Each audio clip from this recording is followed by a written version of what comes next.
যদি কুরআন হাদিস না মানি জীবনে কিভাবে গণিত করে যদি কুরআন হাদিস না মানি জীবনে কিভাবে গণিত করে কবরের মাঝে কি দিব জবাব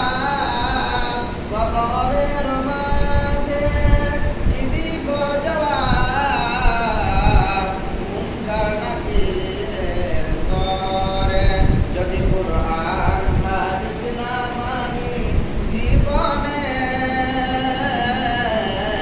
কিভাবে গমনের জীবনে কিভাবে গমনের হাসরে চার মাযহাবকে ফরজ জেনেছি এক মাযহাবে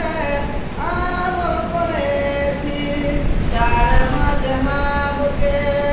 ফরজ জেনেছি এক মাযহাবে আমল করেছি কুরআন হাদিসের দিকে দেখিনি তো ফিরে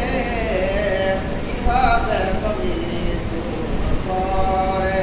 যদি কুরআন হাদিস না মানি জীবনে কিভাবে গণিত করে কিভাবে গমনের হাসরে